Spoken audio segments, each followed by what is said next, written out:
Hi, I'm Lise Colucci, and I'm one of the life coaches at Queen Being. I am here to offer you support as you overcome narcissism in your life. I'm having freak out where I forget thing before I go live, but anyway.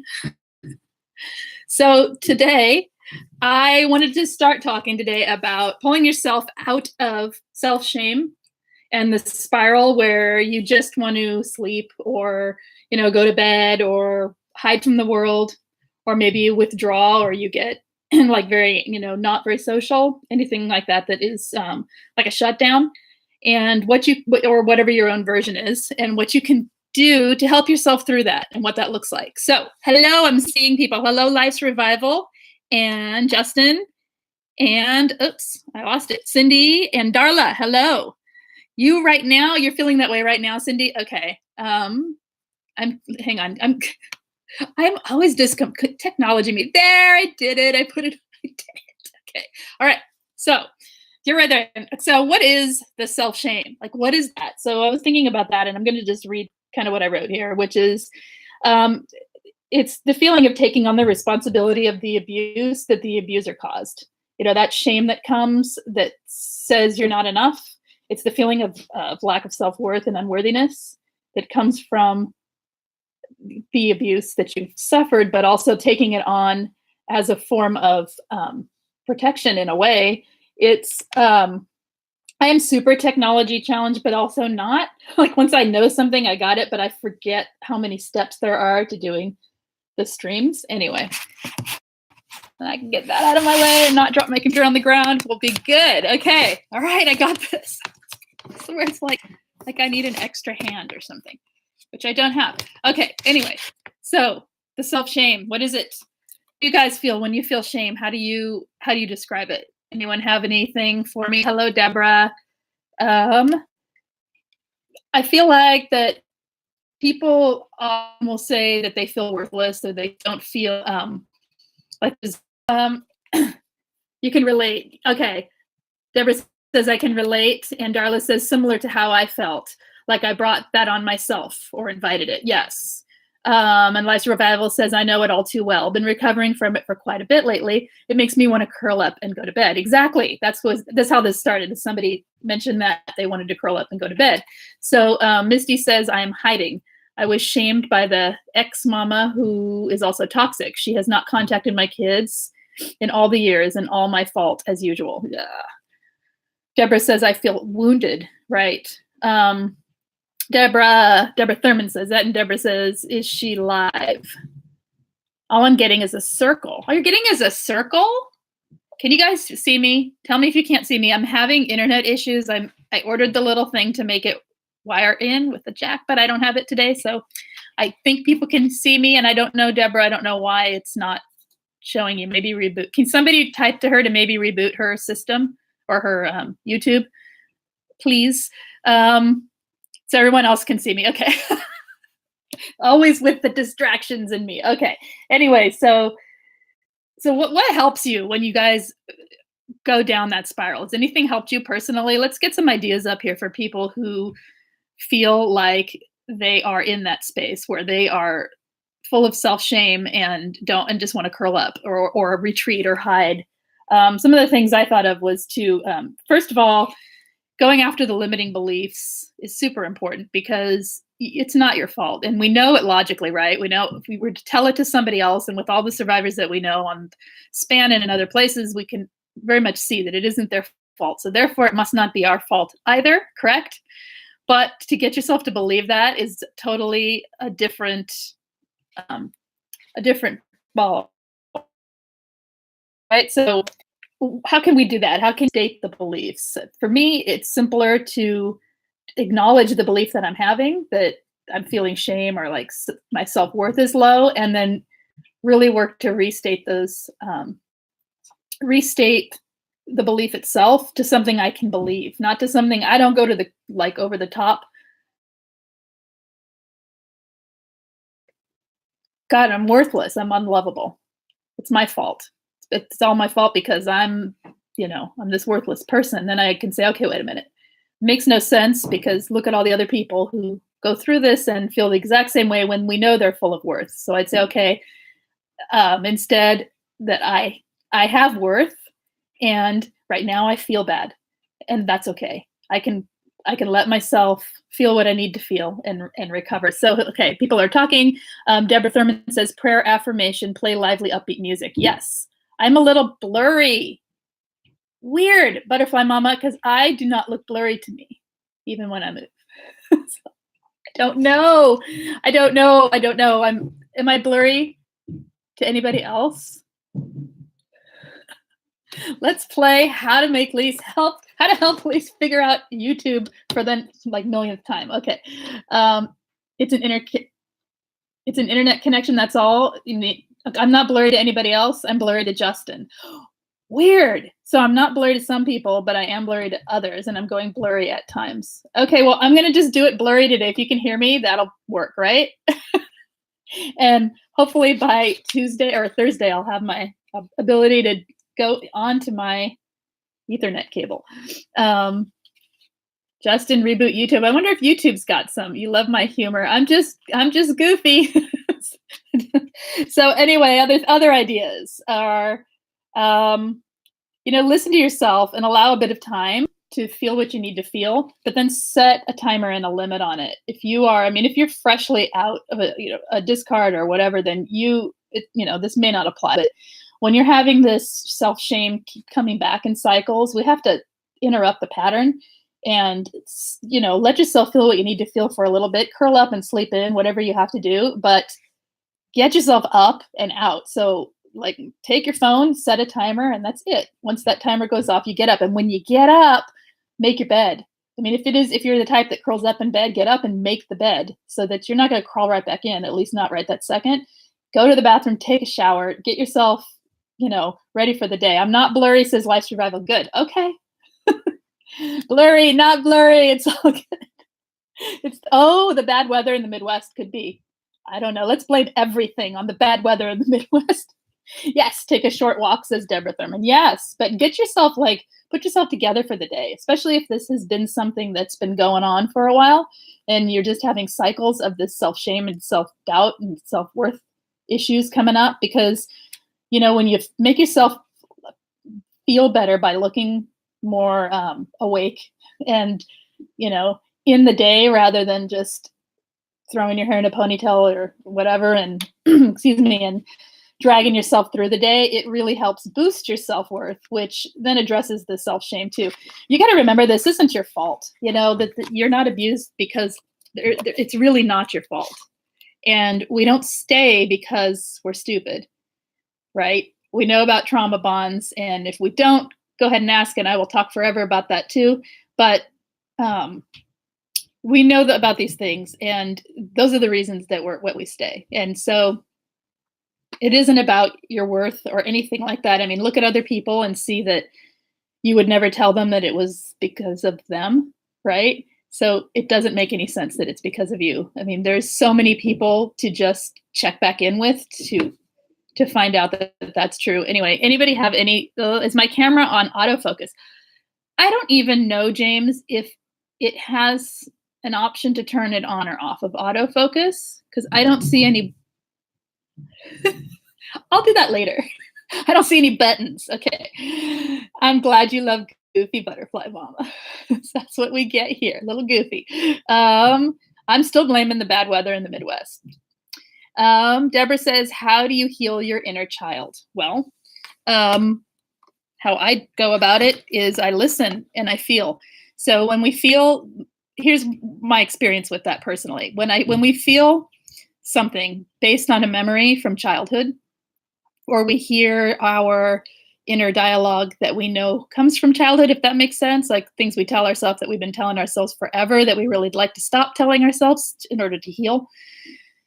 When we hear that, listening to it now, what I do is I tell myself a story about it. Okay, this is what is not advised.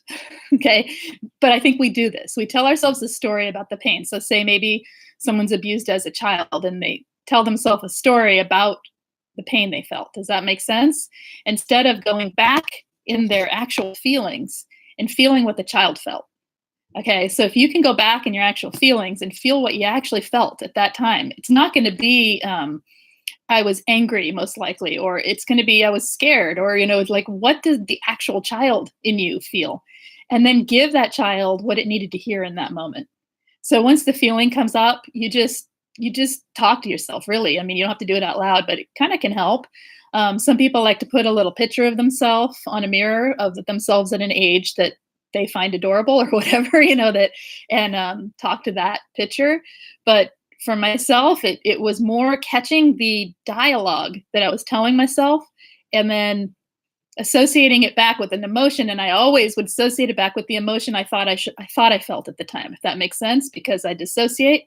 Um, but then once I sat with it, I could actually feel, oh, wait a minute, I was really scared. I wasn't all these other things, I actually was just really, really scared. And so then I can tell myself what I needed to hear. Does that make sense? Let people, sorry. Take a short walk. How do you, okay. Inner child, Deborah says, I no longer leave the house anymore without at least earrings and lipstick. That's right. Whatever makes you feel good, right? Darla says, I can relate working from home some days and drag my laptop to bed. Right. What I was talking about, wanting to curl up in bed. Right. Butterfly Mama. I get that, Darla. And let's see. Deborah Thurman says, write it out. Write out the feelings and write out what you're experiencing inner child-wise. Is that what you mean, Deborah? Deborah, the other Deborah without a last name. Okay, I understand. Lots of times I don't feel. Does that make sense? Yes, it totally makes sense. And that's what I'm saying, is that I don't feel either. I think about a feeling rather than I feel it. I feel, I'm not saying I don't feel, but when I'm thinking about the old stuff, right?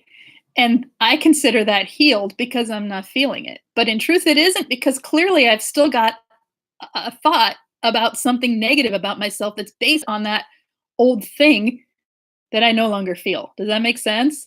So yeah, how do you know what Kim says, how do you know what age you're working on, and does it matter? I don't think it matters, Kim. I think when I'm talking about putting up a photograph of yourself, just pick an age that you just think is adorable. Doesn't matter. Or a picture that you feel like, oh, look how cute I am, whatever. Something you can relate to emotionally and feel good about when you're talking to it, if you choose that route. But not having the feelings is totally normal. Most of us dissociate pretty well. It's part of CPTSD. It's part of PTSD. It's part of how anxiety deals with trauma and abuse. Dissociation is like what I just am listening to a book, and what did he say today? Oh, I don't have it written down, but anyway, it goes along with anxiety, and it goes along with self-protection, right? So let's see. Butterfly Mama, so then you can talk to addressing yourself in the past. Then what do you tell yourself? You want me to give an example? Is it odd to want to heal my inner teenager, says Kim? Not at all. You can heal your inner 30-year-old if you're 31. It doesn't matter. The point is, we can go back in time and we can give ourselves what we didn't get. That's what I'm getting at. Oh, see, I saw it go blurry that time. We can go back in our psyche, really, and heal what we didn't get through giving it to ourselves. And that is the basis of self-love, my friends, I think. It's not thinking I'm great and wonderful. It's part of that, part of knowing what you're worth. And I mean, a lot of it's knowing what you're worth, but it's more than that. It's also this stuff, being able to nurture and give back to yourself the stuff that you didn't get. So for example, thinking of a live on YouTube is not easy. Yeah, it's not coming. So I'll think of one and throw it out there as soon as it pops in my head. Any other questions about this stuff, you guys, or anything else? Just keep going and I will keep reading. I want to say I am going to cut it short a little bit today. So like 5:15, I will probably, or a little bit earlier, I'll probably be done here today because I have to get something done here before the next thing tonight. So Deborah, telling the child in you that you were a good kid. Yes. And also, okay, so say I'm trying to remember when I have one like on like, the tip of my memory, so to speak. Hey, Erica. But I can't spit it out for some reason. It's like there, but not. Shastina, hello. I understand this process, but I can't seem to figure out all that I missed. You know what? That's okay, Shastina, because what you do, here's what I do. Okay. So do you know how to nurture someone else, Shastina? Do you know how, like, if you, like, let's give an example that's made up. So say you have a memory of being neglected or abandoned, okay? And that memory has been repeated multiple times in your childhood. It's not just like one time you went to the grocery store, your mom wasn't there. It's or your mom disappeared, whatever, but it's and then she came back. But it's like, multiple times of actual abuse, the things that create these belief systems in us and these patterns and CPTSD really. So say we have this memory of it, you can nurture, but you can't see. This is an example of how to do it back to yourself that I'll try to make up on the fly here. So then when we think about it now in all our lives, we don't realize it at the time that it's trauma. We just know we're whatever we feel, right? Because we're little kids. And then now we have the feeling that everyone's going to leave me. Nobody loves me. I'm not worth anything. I cause people to run away, whatever it is, it triggers in us now. We think that's what we felt as a child. It isn't what we felt as a child. As a child, we felt something completely different. So what I do is I acknowledge what I feel now about the situation, about whatever it is. And then I affirm something more positive for myself so that I'm addressing the belief now. But then if I really sit with it and I think about what was it like, and I just sort of visualize the situation, sometimes, not always, a feeling will come up and it's like a flash. I mean, it's not like I go into feeling and then start sobbing and, it's really dramatic. It's actually just like a flash of feeling, like the way almost like how it feels when you have empathy for someone else, but it's not like prolonged, if that makes sense, like just a quick flash of empathy. That's what it feels like for myself as a child. And I get a hint of what I possibly felt. I can't know for sure, but it's more possible than the belief I have now, if that makes sense. And then I tell myself in my head that I'm like, oh, you poor thing. My gosh, no wonder. That's awful. Come here. Like, I gotcha. It's all good. It's simple. So simple. It's not a whole lot of gushing. Or for me, it's just like, oh, like what would I tell any kid that was in that situation that I didn't want it to make it seem like a big deal, because it's, you don't want to be like going into their trauma, but at the same time nurturing, right? Or maybe some of us need more of I don't need a lot of that. I need the lighter stuff. Some people might need a lot more lovey gushy stuff, right? So you tell yourself what you would tell any child. You just say it to yourself. You don't actually even have to feel it right away, I don't think. I think just saying to yourself in your head what you would want to hear, because it's practice, and it's practice with feelings too. And when we dissociate, our feelings get, we know we feel, but we don't feel in the times we need to feel, right? So in order to heal. So this is just practice. And I think that's one route to the inner child stuff. Let's see. Shastina, I can nurture others. Okay, you said that. I read that already. Life Survival. She says, Butterfly Mama, I need an apology. So I apologize to my inner child often. Right. That's lovely. Yes, you apologize to her. And you do it from now, like from where you are right now. You don't have to invent any inner parent, because what will happen is that inner voice that is the inner parent will come, and it will be totally organically created by yourself. It's very authentic and lovely, and mine is a mixture of Spock and Mr. Rogers. I'll tell you that. And he's lovely. I don't quite have a female one that has that great of a parental, like an image that goes along with it. But seriously, I have this logic that rides with this beautiful heart at the same time, and that's what I give myself. And then I pretend it's Spock in a cardigan. Anyway, let's see. Butterfly Mama. So you say, I'm sorry for what that happened to you. I'm sorry. I'm here for you. It's okay. Right. Exactly. I think that's what she's saying.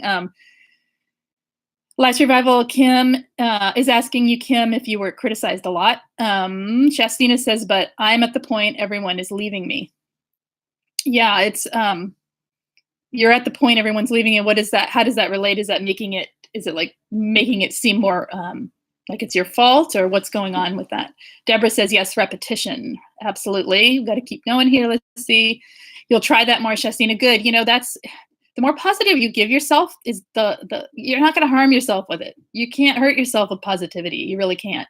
And this isn't like gushing, glowing affirmation positivity. It's real. It's like real stuff. Just simply give back to yourself what you needed to hear. And Life's Revival says, Butterfly Mama, say whatever you need to hear. That's right. Whatever you needed to hear. And if you don't know what you needed to hear, somebody,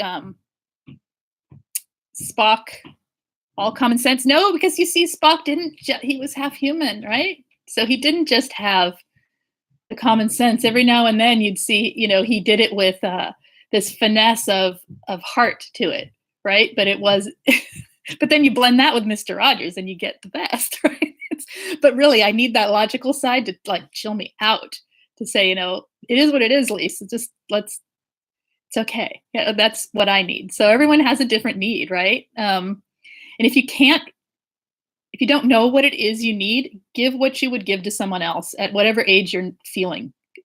So if you're feeling like you're talking to a teenager, you're not going to be like, oh, sweetie, because they would just look at you like you're crazy. You're going to say, man, it's okay. You're good. You got this. You're going to talk to them at the age that they are, at the age that you're recognizing the wound to be, if you can. And if you don't know, just talk nice, right?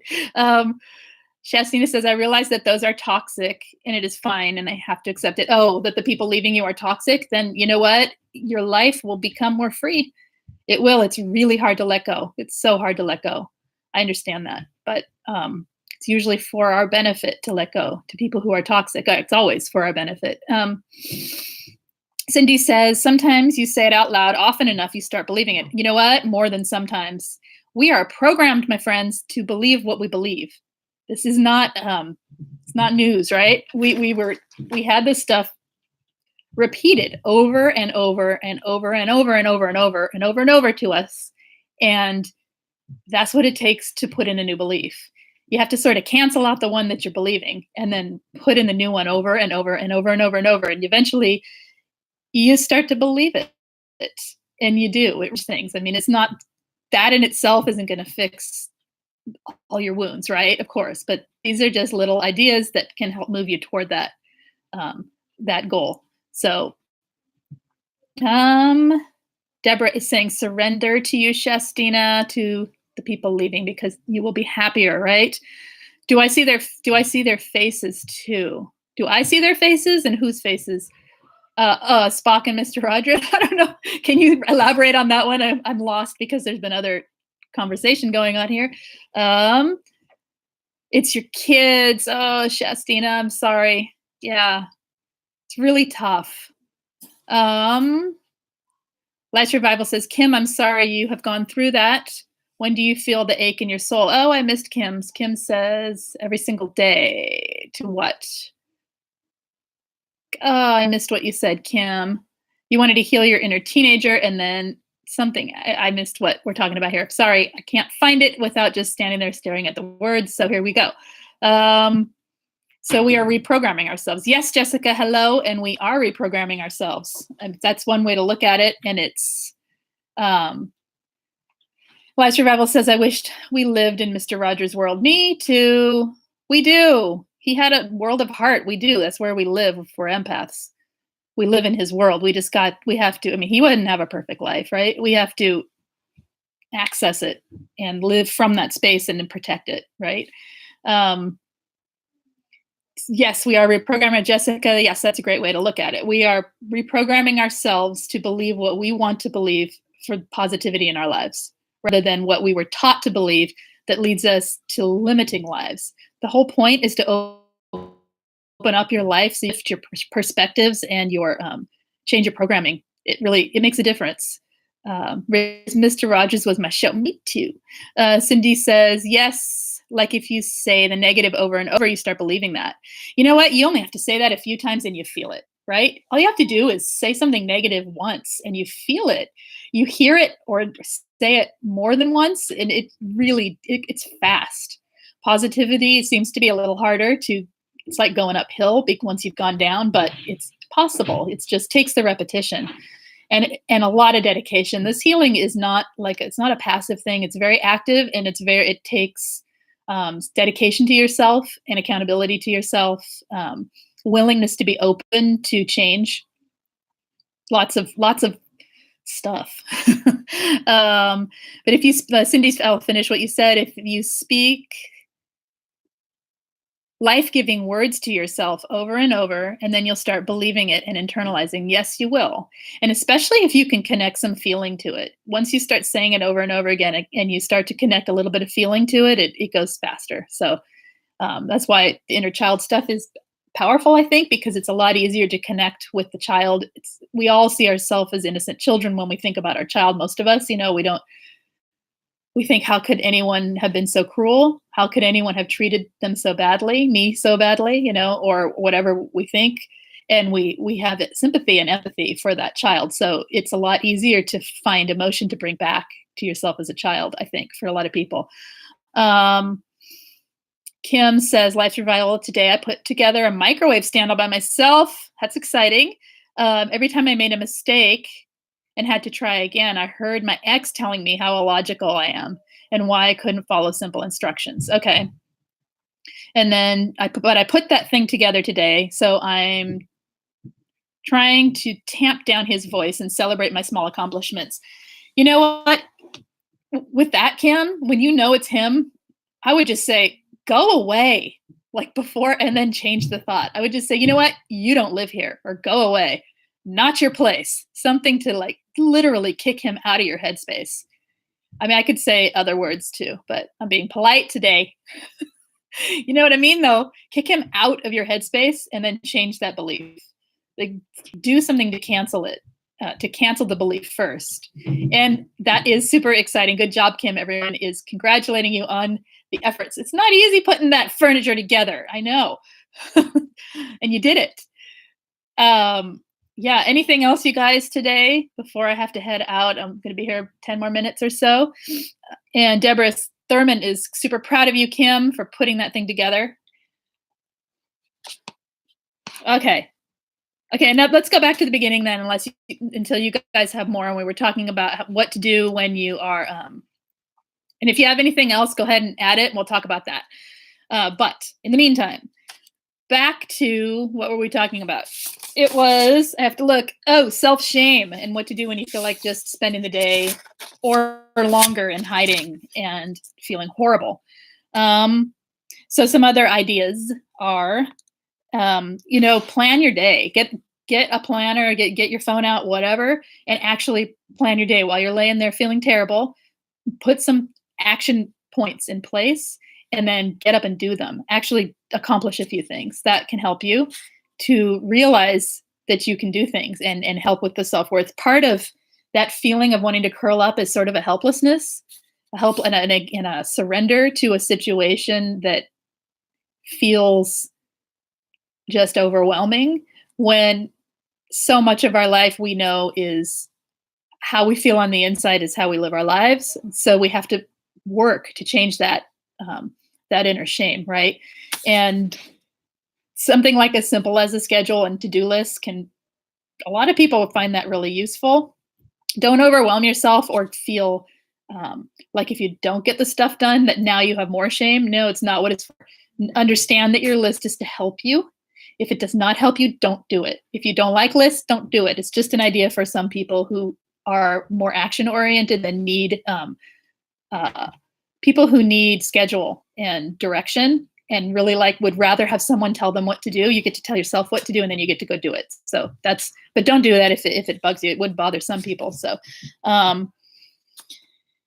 another thing is to start to see the good around you. If you're just laying there and you're feeling terrible, you're basically creating more of a belief in that terrible feeling, because you're laying there hiding, feeling terrible, thinking about how you're feeling terrible, and then thinking about how you're thinking about feeling terrible, and it just goes on and on. So get a gratitude list going, look around whatever space you're in, be grateful for your bed if that's all you got, just anything. Watching a funny movie, says Deborah. Yeah, that's anything that gets your mindset you only need to step up like a little bit before you realize that's a step to the next little bit and then the next little bit. You don't have to go all the way to the top. you're not gonna feel better right away. Sometimes you have aha, oh yes, and you get up and it's great. But most of the time we kind of crawl our way when we're all the way down there. So it's okay. Life survival. Let's see, we read that one. Shastina, dealing with my mom's 10-year death anniversary, had a hard day today. I'm sorry, Shastina. That's hard. That's hard. Are you doing anything to celebrate, or not celebrate her, but honor her? What are you doing for yourself? I should ask. What are you doing for yourself today to mark this day, or whatever you need? What do you need in this day? I don't know. Let's see. Learned helplessness. Butterfly Mama says, "Yep, I learned helplessness. I need a list." Yes, exactly. And that's what the curling up is. Sometimes it's learned helplessness. It's giving up and surrendering. It's the freeze mode of anxiety and what I'm saying. When we freeze, there's a reason. We're reacting to trauma. We're having a reaction to a trigger, or re-experiencing trauma, or having like a flashback or a memory to trauma. So most often, or quite often, that's what happens, especially when it comes out of nowhere, or like Kim's talking about up there, where we know where it comes from, but it's just keeps repeating and repeating. We're reacting to a memory of trauma. It's not the actual trauma. We're reacting to a memory of it. We're being triggered. So we have to work our way through triggers. Sometimes they can remedy, but most of the time we got to do it ourselves, like this. Butterfly Mama says, "Yep." Oh, she's already read that. Let's see. Shastina, I lose my list off, and that's okay. You get to make another one. Like I said, the list is not, you don't owe that list anything. That list is just there to help you. You can just create a new list. It's all good. Hi, Jonna. Sometimes it's enough just to say, to not say anything bad about yourself. Totally is enough to just not say anything bad about yourself. Kim says, "Shastina, I'm sorry. It will be 5 years for my mom in March. It's so hard. Sending love your way." And Misty is saying, "Sorry to you, Shastina," as well. And Shastina is saying thank you to Kim and everybody else. Let's see. Jessica, I go run and walk to a trail in my neighborhood where I see trees and water, and the sky is beautiful. That's what I do. I just get out and walk. Just get out and walk and walk and walk and walk. And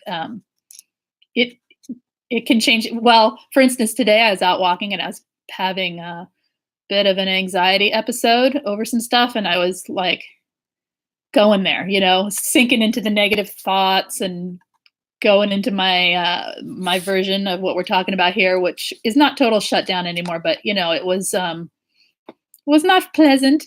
And then for some reason I looked up, and I wish I could show you the picture of what I saw. It was so beautiful. The light was hitting the moss and the trees, and it was going down this thing where there was like a little creek at the bottom. And then anyway, it was amazing. And just that moment I was like, oh yeah, we got to remember these things and we got to notice them. And I'm telling you, from that point to the rest of the walk was great. So it helps. It's getting your mind off it. Really, it's changing your mindset. When we get down like that, we dwell, and dwelling does nothing, right? It does nothing but create more dwelling. And it's easy to say that, but how do you get out of it, right? So these are some ways. Shastina, I wanted to, but today I'm just spending the day trying to keep my emotions in check. Yeah, that's good. Okay, you take care with that. Life Survival says, "Shastina, I understand what you're saying, keeping my emotions in check. I do that a lot. Thank you, my sympathies." Yeah, that's a hard one. I don't think that ever gets easy, and yeah, anyway, so anybody else? I'm going to keep going with this list here.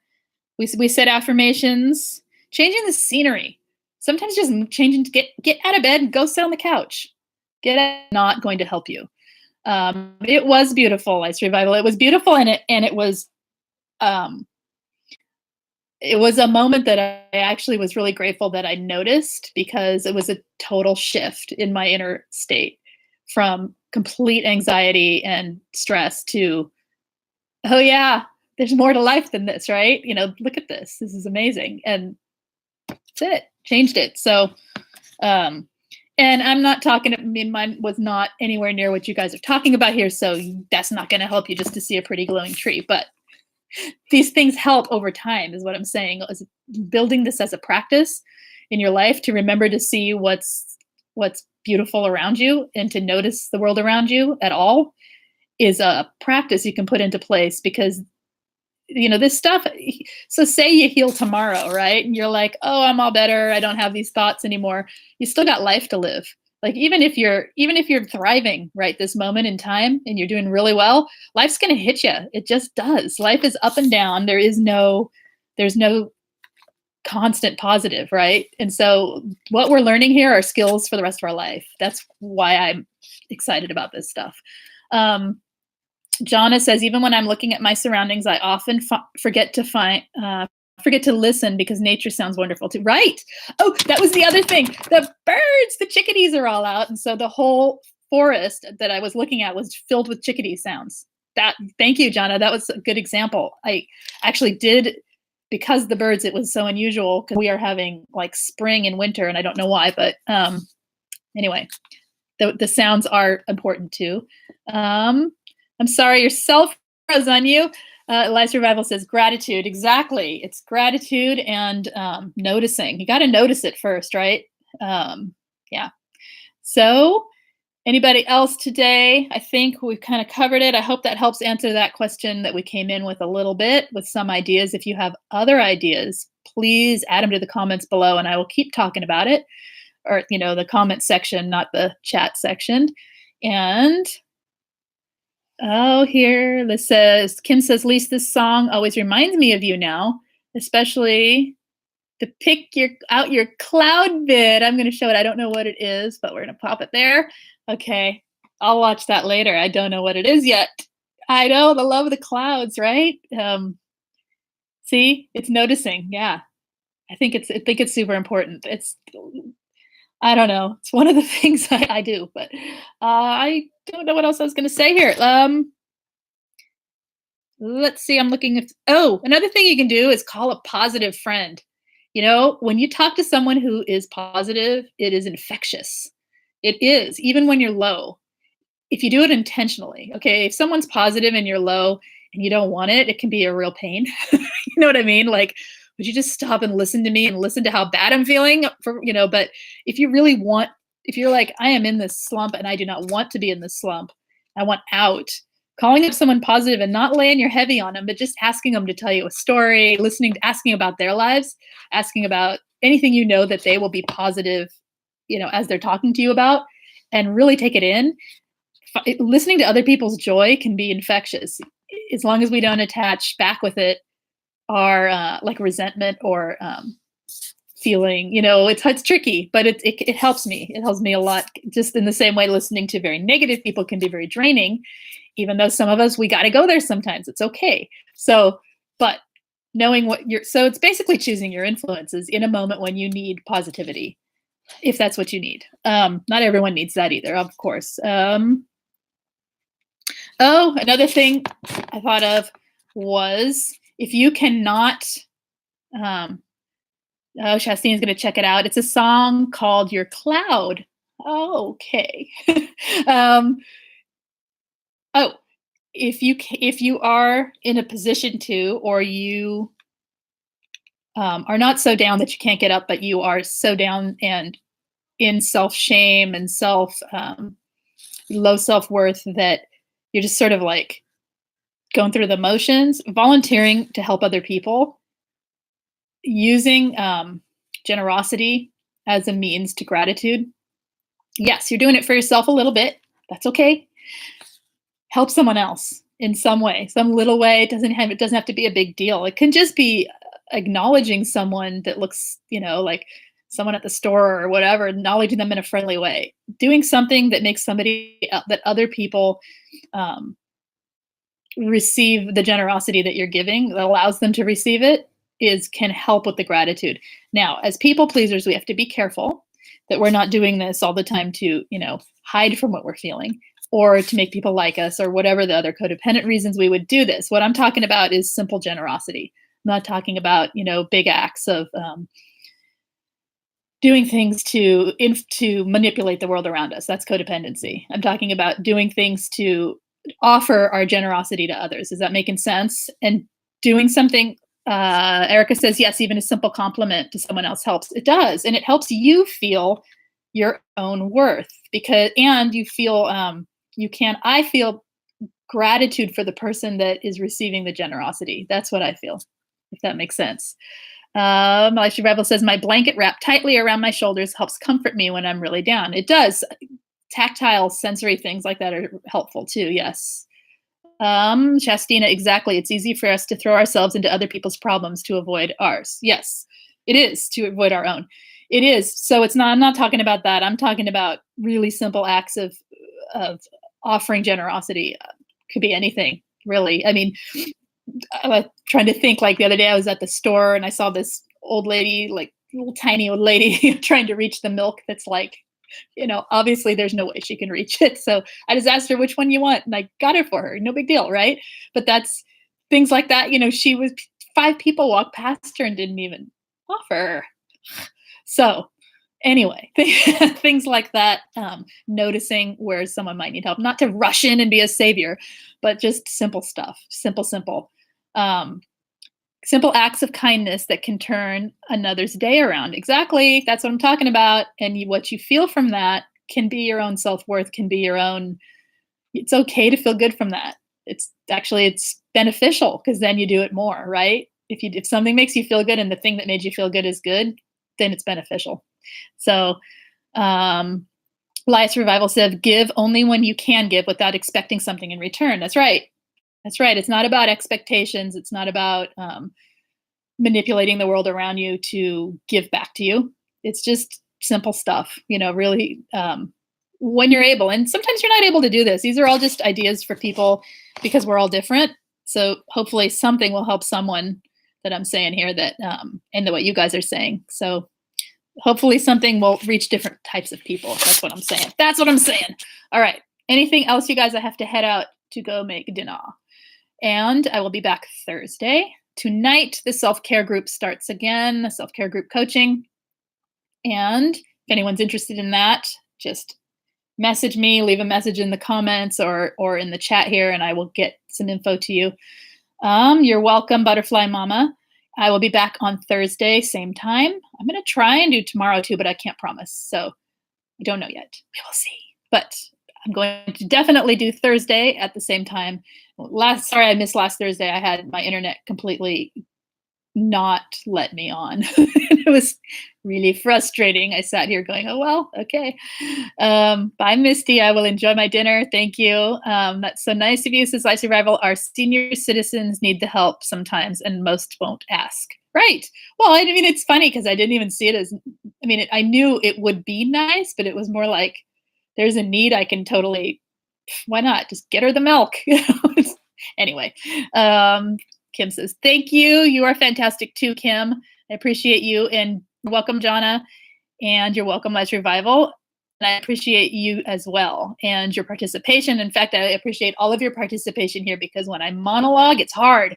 I really enjoy the dialogue back and forth. And I wish I could hear voices, but that's okay. I can read now. That's it. I said a lot today. I think I'm kind of tired. That's okay. We just have the day. Okay, you guys, you take care. And as always, it is a pleasure to be here with you. And I appreciate you very much. Good night. See you later. Bye-bye.